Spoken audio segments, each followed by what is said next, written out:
ඇඟ කොච්චර ශක්තිමත්ව තිබ්බත් හිත ශක්තිමත් නැත්තම් ජීවිත ඉක්මනට බිඳ වැටෙනවා.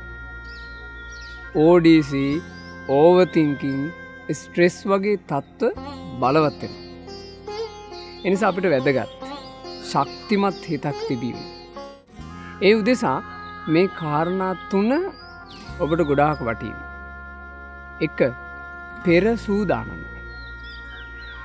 ශක්තිමත් හිතක් කියන්නේ මොකක්ද? අපි ඒක කලින් දැනගෙන ඉන්නවා. ශක්තිමත් හිතක ස්වභාවය මොකක්ද? ඒක අපි තේරුම් අරන් ඉන්නවා. මනවින් පිහිටි ගල් කුලක් කොච්චර හුලං හැමුවත් හෙල්ලෙන්නේ. ආන් ඒ වගේමයි ශක්තිමත් හිතක් තියෙන නෝනැත්තා නින්දා කොච්චර ආවත් ප්‍රශංසා කොච්චර ආවත් හෙල්ලෙන්නේ. මනවින් පිහිටි ගල් කුල වගේ. මේ තමයි ශක්තිමත් හිතක ස්වභාවය. මේ ලෝකේ අපේ ජීවිතයට එන්න තියෙන ලෝක ධර්ම තියෙනවා. ඔබ අහලා තියෙනවා. නින්දා ප්‍රශංසා මේ ජීවිතයට එනවා. ලාභ අලාභ මේ ජීවිතයට එනවා. යස අයස ඒ කිව්වේ පිළිගැනීම ප්‍රතික්ෂේප වීම මේ ජීවිතයට එනවා. සැප දුක් මේ ජීවිතයට එනවා. මේ දේවල් ජීවිතයට එනකොට හිතක් කැළඹිලා යන්නේ නැත්තම් ආන්ගේ හිත ශක්තිමත්. අපි ඒ නිසා පෙර සූදානමක් ඇති කරගන්න ඕන. කල්ැතු අපි දැනගෙන ඉඳලා පෙර සූදානමක ඉන්න ඕන. මගේ ජීවිතේට ලාභ විතරක් නෙමෙයි එන්නේ. අලාභත් එනවා. ජීවිතේට පැසසුම් විතරක් නෙමෙයි එන්නේ. නින්දාත් එනවා. ජීවිතේට පිළිගැනීම විතරක් නෙමෙයි එන්නේ. ප්‍රතික්ෂේප විමුත් එනවා.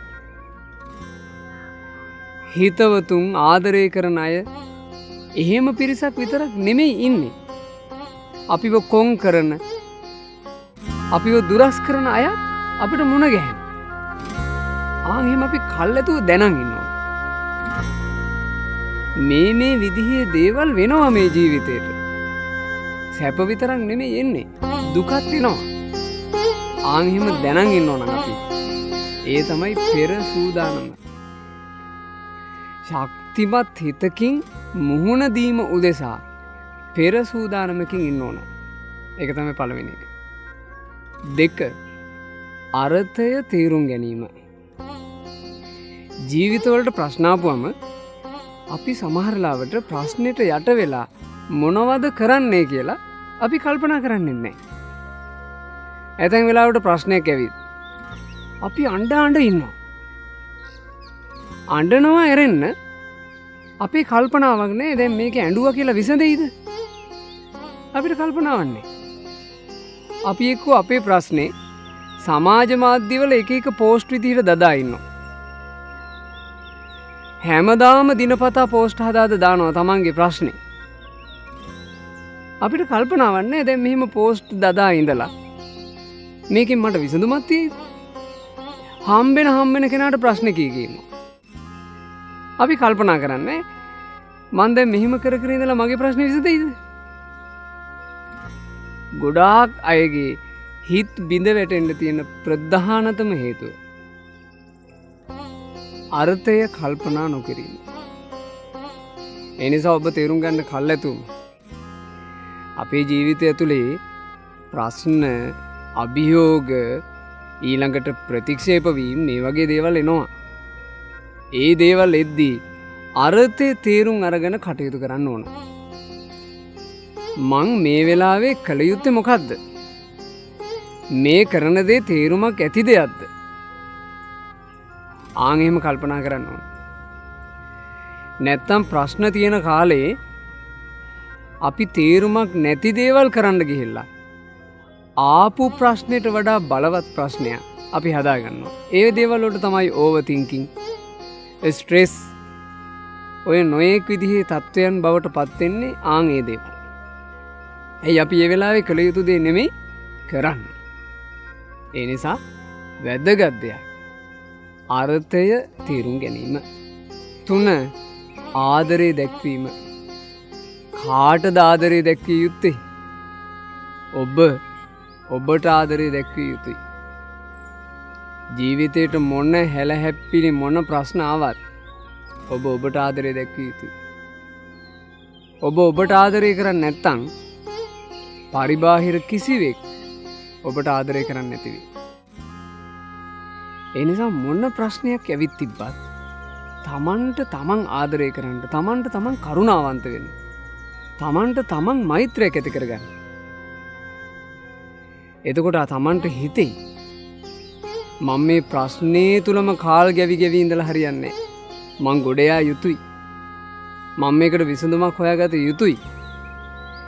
ඒකට මගේ හිතට හයිය දෙන කෙනෙක්ව මං ඇසුරු කළ යුතුයි. තමන්ට තමන් ආදරේ නැති අය තමන්ගේ අඳෝනාව විතර කොහේ අහගෙන ඉන්න.